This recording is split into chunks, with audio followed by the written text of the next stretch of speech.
Bonjour et bienvenue sur la chaîne J'affiche complet, je suis Claire, responsable data et aujourd'hui je vais vous parler des bonnes pratiques en facturation propriétaire en tant que gestionnaire de biens. Avant cela, je vous invite, si vous ne l'avez pas encore fait, à consulter le lien en commentaire qui vous présente la méthode J'affiche complet, une vidéo qui explique toute notre méthodologie pour maximiser le revenu. Alors, comme je vous disais juste avant, aujourd'hui on se retrouve pour parler facturation propriétaire. Ce que j'ai envie de vous partager aujourd'hui, c'est finalement toutes ces bonnes pratiques qui peuvent être vraiment vertueuses, aussi bien dans la gestion de la facturation que dans la gestion de la relation commerciale avec vos propriétaires. Ma première recommandation, c'est d'automatiser la facturation. Ça, c'est vraiment un levier hyper important. Il est extrêmement compliqué d'avoir une facturation qualitative et exhaustive si elle n'est pas automatisée. Les erreurs de saisie sont forcément importantes, le temps que ça demande est colossal, donc le mieux, le premier levier, est de bien optimiser sa facturation. Pour ça, je vais vous présenter notre outil qui sera aussi un support pour moi pour vous partager les autres leviers auxquels je pense. Alors, je vous parlais d'automatisation. Un des leviers possibles, c'est utiliser un outil. Il y a des logiciels qui sont possibles. Nous avons développé notre propre outil de facturation pour les propriétaires, pour nos propres clients. Dans cet outil, on reprend tous les éléments nécessaires au calcul de la commission en fait, qui sera facturée au propriétaire. Je vous présente plus en détail le fichier, mais avant ça, j'aimerais vous parler d'un autre levier, d'une autre bonne pratique qui est hyper importante. C'est avoir une facturation claire et répétable. Pour la première et bonne raison, c'est que ça sera de toute façon nécessaire pour automatiser la facturation. Et aussi parce qu'avoir une facturation claire et répétable, ça évite les erreurs, les coquilles, ça évite également d'avoir un flou dans la relation commerciale. À partir du moment où on a une facturation dont le système peut être variable, changeant, ça peut créer une perte de confiance ou en tout cas une difficulté auprès du propriétaire pour comprendre le système de facturation. Autre point, c'est d'avoir une facturation extrêmement détaillée. Et pour ça, je vais vous montrer un exemple. Alors, toutes ces données sont fictives, mais c'est juste des éléments pour pouvoir vous montrer des exemples sur chaque élément dont je vous parle. Premier exemple, on pourrait par exemple sur la facturation dire, bon voilà, les frais annexes. Donc là, dans le cas présent, on serait à 50, plus 10, plus 20, plus 15 même.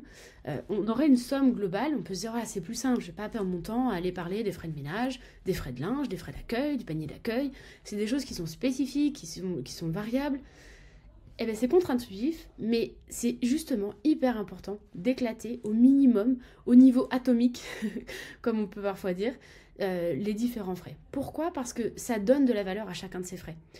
Si à l'inverse, on va donner le détail des différents frais, par exemple 50 € de frais de ménage, 10 € de frais de linge, 20 € de frais d'accueil, 15 € de frais de panier d'accueil, ça va finalement redonner du crédit, de la valeur à chacune de ces lignes de dépenses. Alors qu'une enveloppe globale crée un flou, on ne retient qu'une seule chose, c'est le montant qui est plutôt élevé. Autre point, ça donne aussi confiance.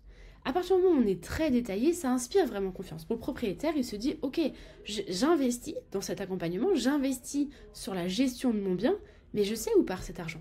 Je sais qu'il y a 50 € qui sont alloués au ménage, X € au linge, et ça donne vraiment confiance dans la relation. L'autre point dont je voulais vous parler, qui est toujours un petit peu lié, mais par exemple, c'est toujours facturé en check-out. Donc c'est associé à ce que je disais, quelque chose de clair, de répétable, c'est une règle simple, digeste, ça aussi c'est un levier important, toujours donner des règles de facturation que le propriétaire peut lui-même comprendre, pour qu'il soit dans une zone où il se dit, ok, si jamais j'ai besoin de faire un check, de reprendre, je suis capable moi-même, et ça c'est vraiment très important. Et pourquoi je parle de facturer en check-out ? Ça permet aussi de lever le moindre doute. Toujours facturer une réservation qui a eu lieu, c'est s'assurer qu'il n'y aura aucune modification possible dans le futur. Alors que si on facture, par exemple, une très grande réservation, on se dit, bon, je la facture un petit peu, elle a commencé, elle n'est pas vraiment terminée, mais bon, je vais la facturer.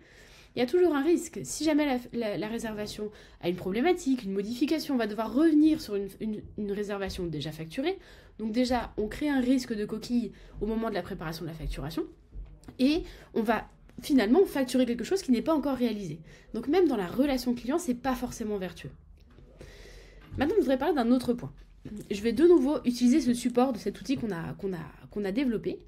C'est que c'est important, quand on prépare la facturation, déjà c'est un travail qui peut être assez long, si on ne l'a pas automatisé tel que là c'est présenté.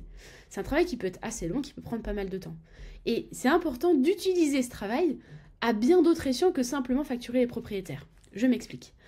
ça peut être très très important de suivre les charges qui sont variables. Je prends 2 exemples.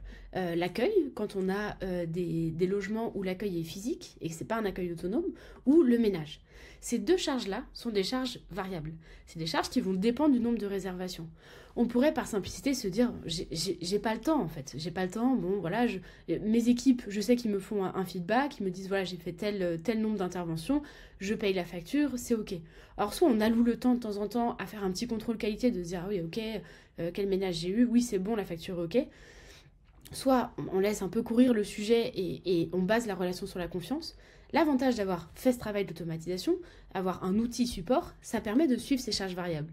Ça permet aussi de le faire sans y consacrer du temps, sans devoir recompter tous les ménages. L'autre point aussi qui peut être très important, c'est de garder un œil sur la rentabilité de nos propres clients. Parce que inévitablement, surtout dans un investissement en location courte durée, il y a un enjeu de rentabilité. Il y a un enjeu de rentabilité en tant que gestionnaire de biens, mais le propriétaire a son propre enjeu de rentabilité. Et être vigilant aux enjeux de nos propres clients, c'est toujours vertueux dans la relation.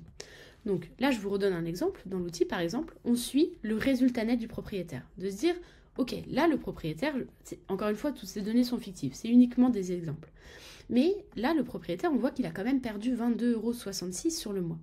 Donc, ça fait une alerte. Et ça peut même teinter la relation. C'est-à-dire que, oui, effectivement, bon, c'est un état de fait. On pourrait se dire, qu'est-ce que ça va changer ? Ça peut changer qu'on peut avoir un discours un peu changeant. De dire, ah oui, bon, j'ai vu, le mois était un petit peu compliqué pour toi, le résultat est ainsi. De toute façon, il est toujours plus vertueux d'adresser les enjeux de notre client plutôt que les ignorer, parce que sans quoi ça peut forcément abîmer la collaboration. Un propriétaire qui a un résultat net négatif, c'est forcément quelqu'un qui va devoir à un moment donné challenger le schéma, ou alors ce n'est pas du tout un investissement qui a but d'être rentable, c'est uniquement un investissement de patrimoine. Mais ça dépendra du profil de son propriétaire. Et le dernier point, la dernière bonne pratique que je voudrais vous partager, c'est de toujours avoir une vision très micro et très macro dans la facturation. Pour 2 raisons. Déjà pour le propriétaire, parce qu'il y a des propriétaires qui ne seront pas du tout intéressés par une vision micro, qui vont trouver ça polluant, beaucoup trop massif. Et donc, dans ces cas-là, le propriétaire, pas de souci. On peut tout à fait lui proposer quelque chose de très synthétique. Donc, la fiche synthèse, il a juste à regarder les lignes les plus importantes, commission de votre conciergerie, le résultat net, et c'est ok. C'est des KPI qu'on met plus en valeur que les autres, et puis après, le reste, il n'est pas obligé de le lire. De même pour la conciergerie, on a toujours besoin d'avoir une vision très macro. Si on reste toujours dans des choses micro, gestion réservation par réservation ou bien par bien, on n'a pas un bilan global finalement de sa performance, de la performance de nos clients. Là, c'est plutôt ici qu'on va pouvoir faire le point global de tout le patrimoine. Se dire, ok, alors, quels sont les revenus bruts de mon patrimoine ? Quels frais exceptionnels j'ai dû assumer ? Les revenus qui sont, eux, soumis à commission, parce que on ne prend pas le revenu brut pour la commission, enfin tout dépend du schéma de facturation, la commission qu'on en retire et le résultat du propriétaire, ça c'est quelque chose que je mets à part. Ça c'est intéressant, c'est la vision macro. Maintenant on a aussi besoin d'une vision très micro. Et donc là je reviens dans la vision propriétaire, puisque dans cet outil on a créé des onglets qui sont visibles pour les propriétaires, qu'on peut transmettre aux propriétaires, et là on peut vraiment aller dans le détail. Un propriétaire qui sera intéressé par le détail pourra avoir réponse à sa question. Se dire, ok, alors ce mois-ci j'ai eu combien de réservations ? Bon, on m'a facturé un ménage, j'ai eu une seule réservation, la personne peut se référer aux éléments de la réservation, peut même avoir une petite vision un petit peu de performance, de se dire, ah, donc là, j'ai vendu à 100% sur Booking, là, il n'y a qu'une seule réservation, j'ai un taux d'occupation de 14%, enfin, c'est des éléments particulièrement précis qu'on peut aller chercher quand on en a besoin. Et c'est ça qui est intéressant pour les propriétaires aussi, c'est que certainement vos propriétaires vont régulièrement pas ouvrir le fichier et tout simplement aller chercher le montant, ok, bon, j'ai ça à payer, je le paye. Mais à l'inverse, parfois, ils auront besoin d'aller dans le détail. Et leur mettre à disposition la possibilité d'aller dans le détail, ça, c'est extrêmement vertueux. Et je fais le même parallèle en tant que gestionnaire de biens.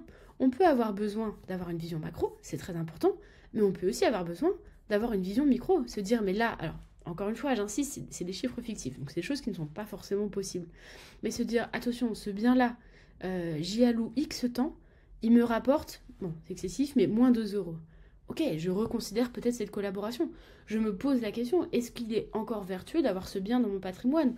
Ou à l'inverse, ce bien est très rémunérateur, super, j'en tiens compte aussi. C'est des éléments qui sont hyper importants. Et pouvoir aller d'une vision très macro à une vision très micro, c'est une gymnastique qui est extrêmement confortable dans la prise de décision.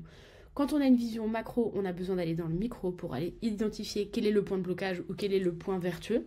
Et inversement, quand il y a des problématiques, revenir sur une vision macro pour se dire « Ok, d'accord, là, j'ai quelques biens en souffrance. Au global, la performance est ok. » Voilà, j'espère que tout ce contenu vous a apporté des éléments. N'hésitez pas à liker la vidéo ou vous abonner à la chaîne aussi si ce n'est pas encore fait pour avoir d'autres contenus. Et je vous dis à bientôt pour de nouvelles vidéos.